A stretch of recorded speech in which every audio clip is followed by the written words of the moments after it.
Hello everyone, welcome to Homunculus Gaming, and today we'll be looking at the upcoming Dota clone, or Moba, depending on what terminology you use, from Hi-Rez Studios, the people that brought you Tribe Descend and Global Agenda.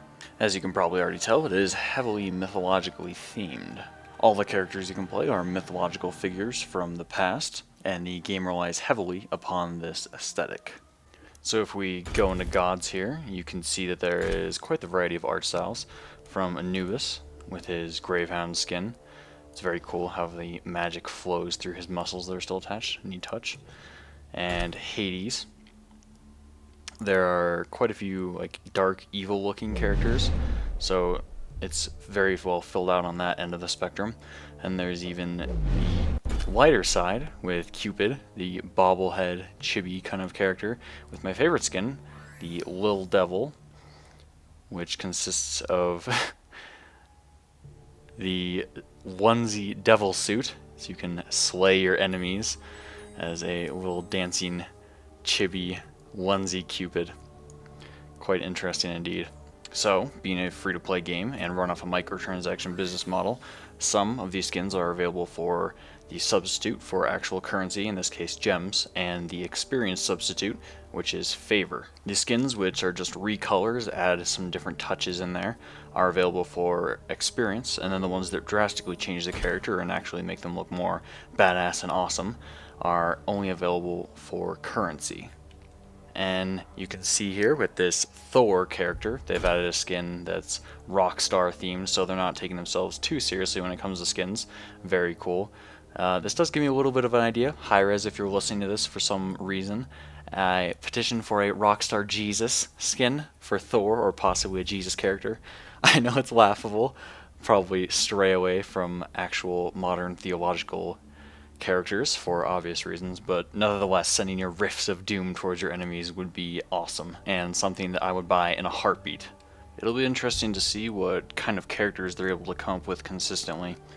Sticking to gods or mythological characters specifically is interesting because I'm not really sure how many they're going to be able to select from and still make creative characters with different abilities in the game. I'm sure there's hundreds of characters or deities out there that they could add in the game, but I imagine after you've introduced X amount of characters, then you are kind of scraping the barrel with how many there are and their lore you can match to their abilities. Regardless, being in beta, it's impossible to tell at this point how far they'll be able to take the god, deity, mythological concept.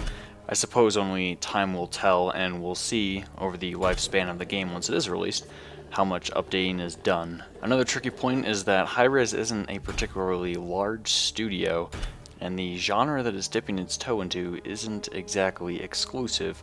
There are quite a few games out there, or coming out soon, with powerhouse developers behind them with hundreds of people on their teams, and Hi-Rez has chosen a very graphical and intensive depiction of their characters, so I imagine it takes quite a bit of time to make new skins, and it really depends on how quickly they can pump out these skins and the manpower they have, as opposed to other games where they're probably able to pump out skins like they're nothing in LoL or Dota 2, where they don't actually require much design or work to put them out there for the masses and get the studio more money to continue supporting the game.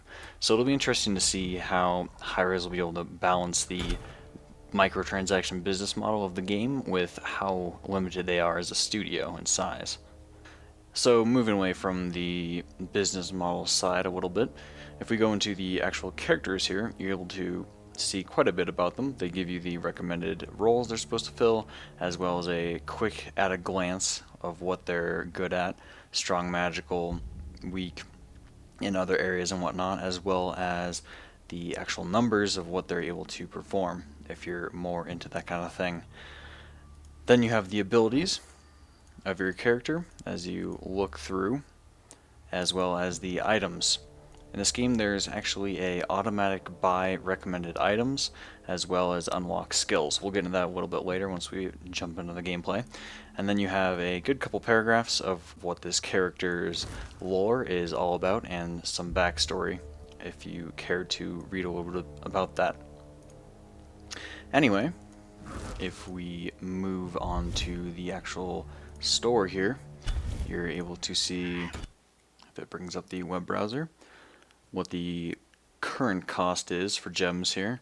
For $50, you get 3,500 gems, which is enough to purchase 17 gods. The game will ship with about 30 gods, and you get 4 or 5 off the bat as it is in beta right now. It's really important, in my opinion, to keep these kind of business models as truly micro transactions. Just spend $1 or $2 on your favorite god skin, pick up a new one, awesome. Really happy about it, makes you more inclined to purchase something as a impulse purchase instead of it being $5 or something like that where you're like, nah, $5 for that skin, nah, maybe I'll just pass on it. And once again, this ties into how much work they have to put into the skins. If it takes quite a bit of time for someone to develop an interesting and cool looking skin, it's going to cost more for them to actually get a profit return on it. When you're so up close to your gods in this game, it's pretty easy to tell if they're very well detailed or not, so it's important that they are able to lowball those prices and interest a lot of people in buying. But once again, beta is beta, so it's really difficult to tell at this point, and we'll see later upon release. Alright, so let's move into gameplay time. Quick practice match here against a bot so we can demonstrate some of the game mechanics. So what should be immediately apparent is, oh my god, third person, which is quite a departure from what we're used to in the MOBA genre, which is isometric or top-down perspective. So you move with WSAD, and you control your character's camera, or their directional facing, with the mouse. Left click is your default swing, and you're going to see in here, when you press spacebar, you're able to move your cursor and figure out what all these things are on your screen without actually turning your camera. Your 3 normal abilities and your ultimate in the bottom, as well as your level and gold. If we bring up the store menu here, you're able to see under the recommended items list all the things that you might want.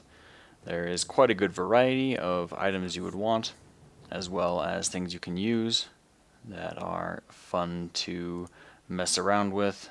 Everything you would expect: wards, potions, crit, MP5, HP5, physical defense, as well as magical defense, magical power, and physical power.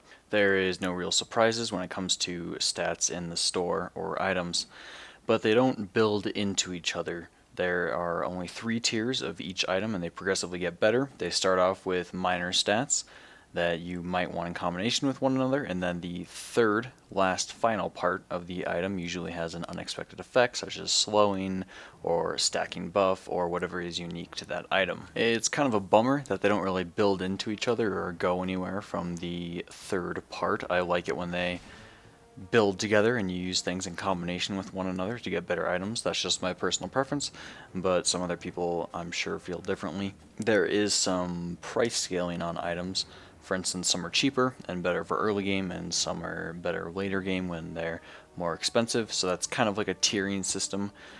I think just for demonstrational purposes, we'll pick up a ward, and maybe go into recommended items and pick up some boots. Always a good thing to start with. So if I did enable auto items within the game, and allow for the game to choose the items that I should carry around with me, it would, as soon as I come into this store area, which is this ring, it would automatically come in the store here for me without doing this, and it would pick what it thinks is best for me, usually what's under this automatic tab, as well as maybe pick up a potion.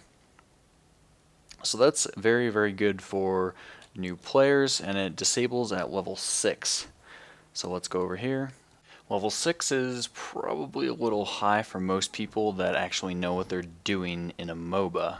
Once again, in true high-res fashion, there's no proper tutorial and just an embedded YouTube video in the game that gives you a basic understanding of what you're supposed to do and accomplish. So if you're new to MOBAs and stores and character builds and that kind of thing, then it'll probably be good to leave on for a while, or till level 6 when it'll be turned off. But if you have any sort of experience with MOBAs previous to this, you'll probably want to turn it off and explore before. Even before level 4, I was already starting to get bored with the slow progression system of only being able to unlock characters after X amount of games, and the prices being high for those characters. I was just playing the characters over and over. I'd already understood their skills. I was just getting bored already with the game. I wanted to be able to build their character myself, so I turned it off quicker than it would have automatically. So if you've been paying very close attention, you've noticed that when I've last hit a mob, I've gotten 97 XP, and when I've not last hit a mob, I've gotten 67 XP if I'm just in the general vicinity when they die. So last hitting is still a thing in Smite, but it's not as important as other MOBAs. This is pretty good because as a third-person game, the attack swaths aren't as precise as the lock-ons in other MOBAs. So you're able to farm away mobs or still go after your enemies and gank and not get too far behind if you're just in the general vicinity of where mobs are dying. And you just saw when I used those skills that they are directional and only hit enemies if they're landed in the right areas. So most abilities have a reasonable amount of skill required to land them consistently on your target. So one of the cool things about Thor is he has this unique escape and or damage ability, which he flies up in the air, and for a limited amount of time you're able to choose where you want to go, and at the end of the time, if you don't choose anything, then it just does it for you. Alright, so that's most of the things that are different than other MOBAs. Let's hop over to some recorded footage and talk more about where this game might go. One of my biggest concerns with Smite is that it's good. Well, hold on a second, isn't it being good a positive thing? Well, good means just that it's average, baseline. It's nothing spectacular or amazing. And I feel like that's what's going to be needed for a lot of people to be drawn away from their favorite MOBA in the genre already. Third person is really the factor that sets Smite apart from these other games. When swinging a weapon and moving, you move at about half the speed, and you move at the same speed as when you're strafing or moving backwards. And there's no camera controls in the game, aside from being able to turn your character. So this all comes together to make an interesting mechanic where when you're running away from somebody, you don't know how far they are behind you, so do you risk turning around and maybe shooting something at them to slow them down or ward them off? Or do you just keep it flat out running for the safety of a tower? Additionally, not being able to control your camera, it's very easy to go through the jungle and sneak up on people and gank them. You have really terrible situational awareness, not being able to look around, especially if you don't keep a consistent eye on your minimap. Additionally, you're more encouraged to go ganking about, as you won't fall too terribly far behind in your lane, as last hitting is not super important, but still a feature. So it's fun that the game encourages you to go out and actually do player versus player instead of farming away endlessly in your lane and then spend the last few minutes of the game actually doing PvP.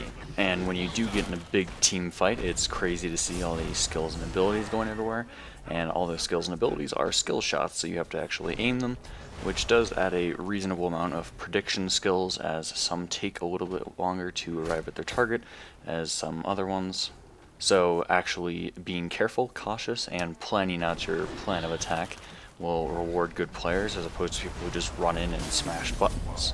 But aside from going all in on the god mythological aesthetic, Smite doesn't do too terribly much to differentiate itself in a very competitive market so far. There's no talent builds or rune systems that you would expect to see in other games where you can make your character feel like it's your own, not just another character chosen by another player on another server. You don't feel unique. Even after a short amount of time, it's easy to get quite bored with some of the characters.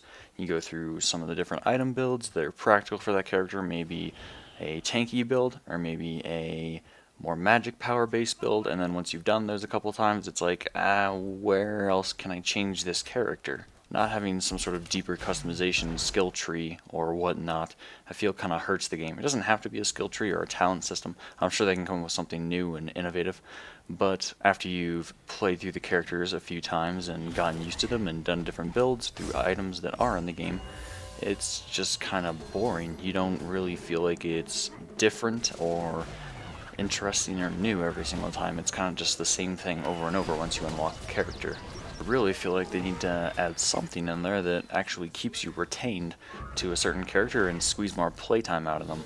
On the plus side though, if you're not super into these kind of things, then there's no confusing tree systems or anything like that, and the store is very well streamlined, not intimidating at all.